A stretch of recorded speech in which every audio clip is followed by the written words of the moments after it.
माणसात जे काही पवित्र, मंगल, उच्चतम आहे त्याचे प्रतीक म्हणजे ईश्वर. माणसाचे आशास्थान, या आशास्थानामुळे कित्येक वादळ वारे आले तरी माणूस आपले धैर्य, आपली हिंमत एकवटून त्याच्याशी समर्थपणे सामना करत असतो. जेव्हा त्याला पूर्ण नैराश्य घेरते तेव्हा काळ्या ढगांची ही सोनेरी किनार माणसाला पाहायला मिळते, ती ईश्वरावरील श्रद्धेने.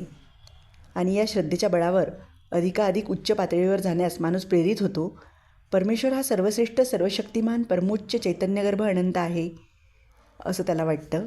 मन, आत्मा, जीवन, सत्य आणि प्रेम आहे.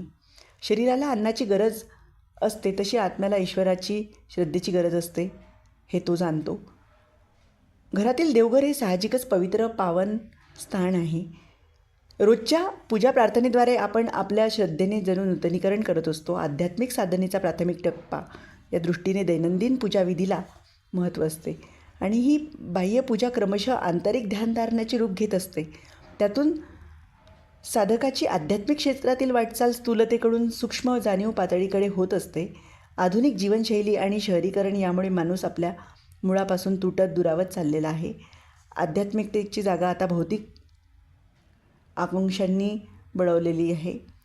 प्रदीर्घ सागरसंगीत पूजाविधी आणि कर्मकांडाला तरुणांच्या दैनंदिन जीवनात स्थान उरलेले नसून फक्त घरातील वयस्कर व्यक्तीच पूजा करतात, हे आजकाल आपल्याला दिसून येतं. एक विचित्र बाब अशी आहे की आजकाल बाथरूमला सुसज्ज करण्यासाठी लोक वाटेल तेवढा खर्च करतात, परंतु घरात प्रशस्त देवघर आणि ध्यानधारणेसाठी एकांत स्थळ असावे याचा कोणी विचार करत नाही. जागेचा टंचाईचा फटका सर्वात जास्त देवघराला बसतो.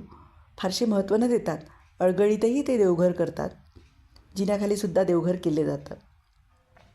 वास्तुशास्त्राबद्दल लोकांचे आकलन आणि ज्ञान थोडंसं आता वाढत चाललं आहे आणि देवघर ईशान्येला असं बहुतेक लोकांना वाटतं.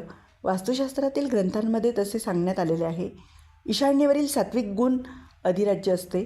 ऊर्जेचा हा सर्वात शुद्ध प्रकार आहे. सुचिता, पावित्र्य, साक्षात्कार, आध्यात्मिक साधना आणि मनशांती यांच्याशी सात्विक तत्त्व निगडीत असते. ध्यानधारणा, जाणीव, जागृती, निसर्गाशी तादात्म्यता हे सात्विकतेचे निर्दर्शक आहे. म्हणून ईशान्येकडील भाग हा पवित्र मानण्यात येतो.